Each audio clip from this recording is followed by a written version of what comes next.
Assalomu alaykum hurmatli talabalar. Sizlar bilan bugun ko'radigan ma'ruza mashg'ulotimiz mavzusi neft va gaz quduqlari, ularning tasnifi va konstruksiyalari bo'lib, ma'ruzamiz quyidagi rejalardan iborat. Neft va gaz quduqlarining tuzilishi, neft va gaz quduqlarining konstruksiyasi va quduq tubi jihozlari. O'zi umuman quduq deganda biz nimani tushunamiz? Quduq deganda bo'yi enidan bir necha barobar katta bo'lgan silindrik shakldagi tog' inshooti quduq deb ataladi. Quduq bizga ma'lumki, demak, dastlabki quduq qachon va qayerda qazilganligi noma'lum. Ya'ni qadim zamonlardan odamlar suv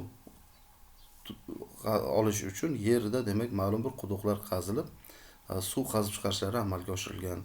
Demak, ular o'sha ekinchilikda ichimlik yoki mineral suvlar bilan ta'minlash maqsadida uzunligi 150 metrdan 4000 metrgacha bo'lgan 15 mingdan ortiq quduqlar hozirgi kungacha qazilgan. Birgina, demak, bizning mamlakatimizni cho'lli hududlarda. Shulardan 3000 dan ortig'i 5 dan 10 metrgacha, 500 metrdan demak 1570 metrgacha bo'lsa, demak, mirzacho'l hududlarga to'g'ri keladi.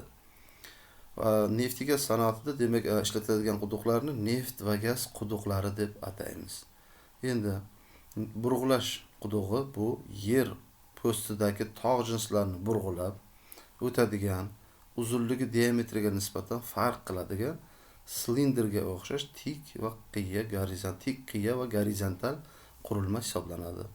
Neft va gaz quduqlarining diametri 25 mm dan 5 metrgacha va undan ham ortiqroq bo'lishi mumkin.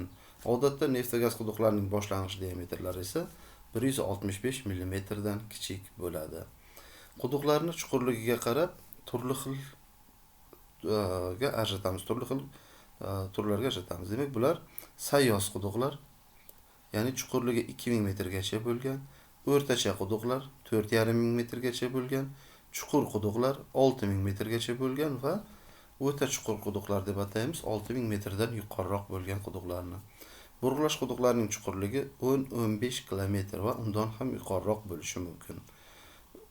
Eng chuqur quduqlar sirasiga kiradigan, demak, Skola yarim orolida 13 kilometrdan ortiq quduq qazilgan. Burg'ulash quduqining chuqurligini oshishi bilan uning harorati va bosimi ham ortib boradi. Masalan, chuqurligi 13000 metr bo'lgan burg'ulash qudug'ining harorati 220 gradus Selsiyaga, bosimi esa 135 megapaskalga teng. Bu quduqlarning asosiy maqsadi chuqurlikda joylashgan foydali qazilmalarni qidirish, razvedka qilish, tog' jinslari va ma'danlardan namuna olish va yer postining geologik, fizik va parametrlarini, mineral va neft gaz xomashyolarning paydo bo'lishini hamda tarqalish qonuniyatlarini, shuningdek ularni ilmiy va amaliy maqsadlarga o'rganishga qaratilgan. Ya'ni o'ta chuqur quduqlarimizni aksariyati, demak, tadqiqotlar olib borish uchun qazilgan. Shunga qaramasdan bugungi kunda Amerika Qo'shma Shtatlarida chuqurligi 9000 metrdan yuqori bo'lgan 1000 dan ortiq quduqlar bir yil davomida qaziladi. Quduqlar tuzilishi bo'yicha qaraydigan bo'lsak, quduq usti, quduq chuqurligi va bir qancha ko'rsatkichlarga bo'ladi. Quduq boshlanishi, uning yuqori qismi, quduq boshlanishining yuqori qismi ustiya deyiladi, ya'ni quduq usti deyiladi. Quduq o'qining vertikal proyeksiyasi uning chuqurligi deyiladi. Quduqlar quyidagi yo'nalishlarda burg'ulanadi. To'g'ri, ya'ni vertikal quduqlar, qiya quduqlar va gorizontal quduqlar. To'g'ri vertikal quduqlarda, demak, qiyaligi 2 gradusgacha qiyaligi vertikal quduqlar, 75 gradusgacha bo'lsa qiya quduqlar va 75 gradusdan yuqori bo'ladigan bo'lsa gorizontal quduqlar deymiz. Quduqning diametri uning chuqurligi oshgan sari o'zgarib boradi. Eng katta neft va gaz quduqlarining diametri hozirgi kungacha 900 mm gacha bo'lgan. Quduqlarning chuqurligi, aytdik, bir necha 10 metrdan bir necha 10 ming metrgacha bo'ladi. Quduqlar ikki turga bo'linadi asosan. Bular, demak, burg'ulanishi bo'yicha tog' jinslaridan namuna olib burg'ulanadigan quduqlar va namuna olmasdan burg'ulanadigan quduqlar.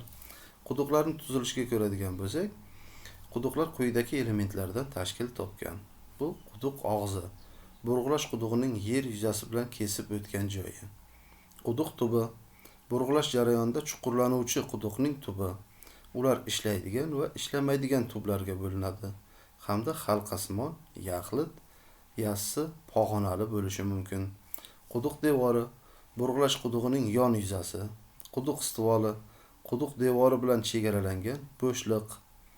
Barqaror to'g'nishlardan iborat quduq devorlari mustahkamlanadi, natijada quduq devorlari torayadi. Quduq o'qi quduq tubi markazidagi geometrik nuqta joyi. Quduq diametri chin semiruvchi asboblar, ya'ni dolotalarning tashqi diametridan hisoblanadi. Quduqning haqiqiy diametri dolota diametridan kattaroq bo'ladi. Bu odatda hisoblashlarda 1,1 marta katta yoki 10% ortiqcha olinadi. Quduq chuqurligi quduq o'qi bo'yicha qattiq quduq og'zidan quduq tubigacha bo'lgan masofa. Har bir inshootning tuzilmasi, ya'ni konstruksiyasi bo'lgandek, neft va gaz quduqlarining ham o'ziga xos konstruksiyasi mavjud bo'ladi.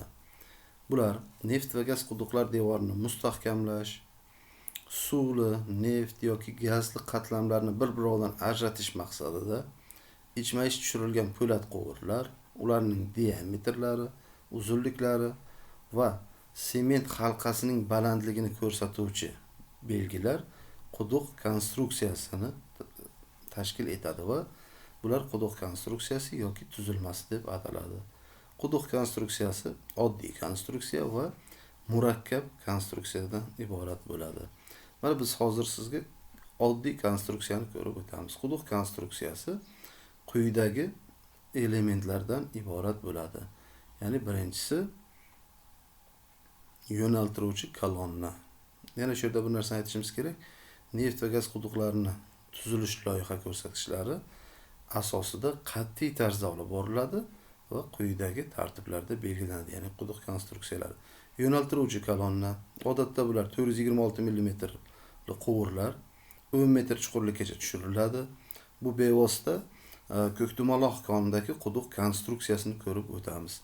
Yo'naltiruvchi kolonna 426 mm quvurlar bilan 10 metr chuqurlikkacha tushirilib, quduq atrofi sementlanadi. Ushbu kolonnani tushirishdan maqsad yer ustki to'g'nishlarning bo'shligini hisobga olib, ularning quduq ichiga o'pirilib tushishini oldini olishga qaratilgan.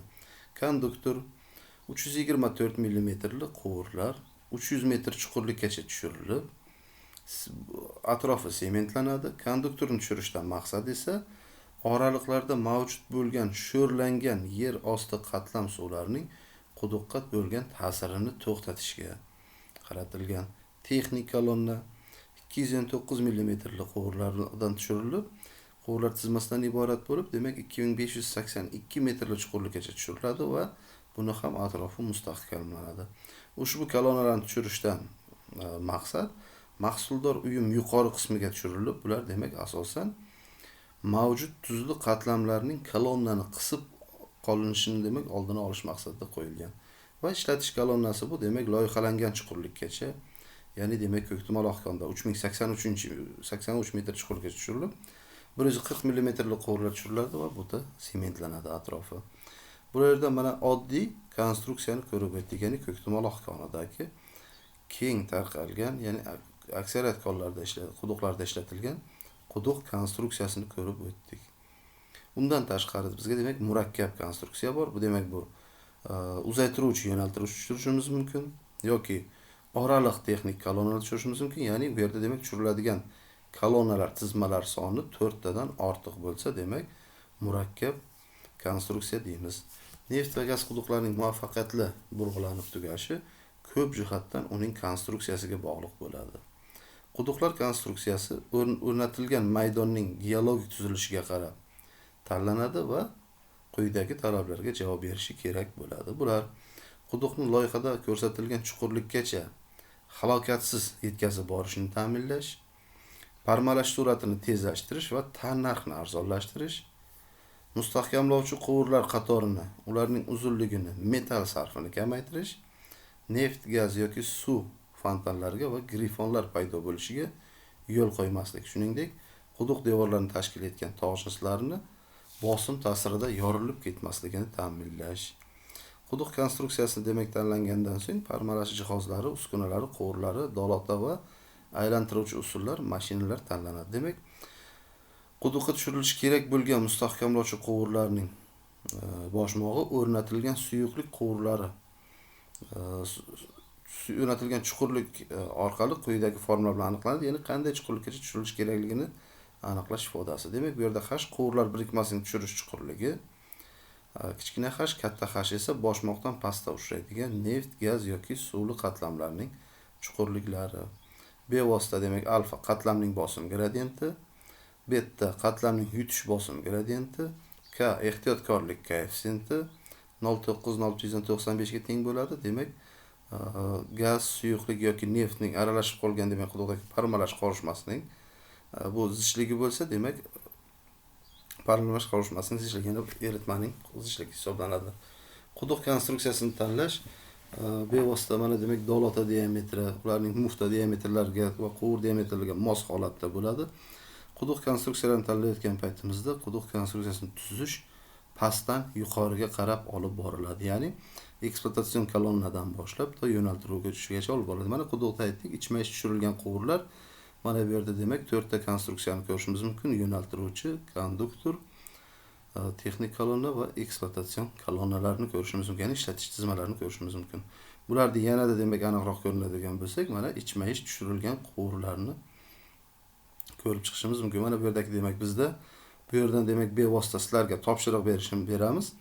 Mana bu quduqlarni konstruksiyalarini loyihalab tuzib berasiz. Ya'ni bu yerda diametrlar keltirilgan, diametrlardan ko'rsatib berasiz. Quduqlar bajaradigan vazifasiga qarab quyidagi turlarga bo'linadi. Birinchisi tayanch quduqlari. Demak, bular cho'kindi tog' jinslarining joylashishini, gidrogeologiyasini, tog' jinslarining tarkibini, neft, gaz hosil bo'lish geologiyasi va geofizikasini aniqlash uchun bog'lanadi. Parametrik quduqlar, bular demak neft, gaz hosil bo'lishi, geologik qirqimlarni qurish va kelajakda geologik qidiruv ishlarini kengaytirish uchun bog'lanadi. Tayanch quduqlardan olingan ma'lumotlarga demak aniqlik kiritiladi. Strukturni, ya'ni tuzilmali quduqlar, bular tayanch va parametrik quduqlarni bergan ma'lumotlari bilan tuzilmani aniqlash uchun va geologik qidiruv ishlarini kengaytirish uchun hamda neft, gaz qatlamlarini qanday joylashganini aniqlash, geofizik tekshiruv ishlarining ma'lumotlariga asosan neft, gaz qatlam tuzilma xaritasini tuzish uchun bog'lanadi. Qidiruv quduqlari, ular oldingi barcha quduqlar ma'lumotlarini olib, neft va gaz konlarining konturini, miqdorini, zaxirasini aniqlashda va neft, gaz qazib chiqarishda loyiha tuzish uchun bog'lanadi.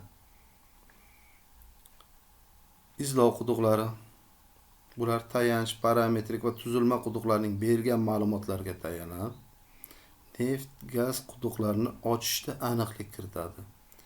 Hamda neft va gazni qatlamdan namuna olib, tarkibi tekshirilib, uning qanday joylashganligi aniqlik kiritadi. Ishlatish, ya'ni ekspluatatsion quduqlar. Ishlatish quduqlari ochilgan neft, gaz konlaridan mahsulot olish uchun bog'lanadi. Bu quduqlarni samarali ishlashi uchun yana 3 ta turdagi quduqlardan foydalanadi. Bular baholovchi, haydovchi va kuzatuvchi quduqlar. Baholovchi quduqlar neft, gaz koni joylashishini aniqlaydi. Haydovchi quduqlar neft va gaz konlarida boshlang'ich bosimni saqlab turish uchun bog'lanadi, ya'ni suv yoki gaz haydash uchun. Kuzatuvchi quduqlar esa neft, gaz konlarini sistematik ravishda ishlashini rejimini nazorat qiladi. Shuningdek, maxsus quduqlar, bular favvora bo'lgan sharoitlarda va shunga o'xshash favqulodda holatlarda bog'lanadi. Neft va gaz quduqlarida quduq tubi konstruksiyasi mahsuldor qatlamning litologik va fizik xossalaridan kelib chiqqan holda uyumda quduqning joylashuviga qarab tanlanadi. Masalan, bizga mana shunday sharoit keltirilgan bo'lsa, quduqning joylashishi, mana demak gumbazsimon konda antiklinal burmadagi ikkinchi quduq, mana bizda quduqlar joylashtirilgan 1, 2, 3, 4 ta quduqimiz, gazli qatlam, neftli qatlam va ularning ostida suv mavjud. Demak, ikkinchi quduqda qatlam tubigacha ochilmaslik kerak. Hurmatli talabalar, sizlarga tavsiya etadigan ma'ruza mashg'ulotimiz shulardan iborat edi. E'tiboringiz uchun rahmat. Keyingi ma'ruza mashg'ulotlarda ko'rishguncha sog' salomat bo'linglar.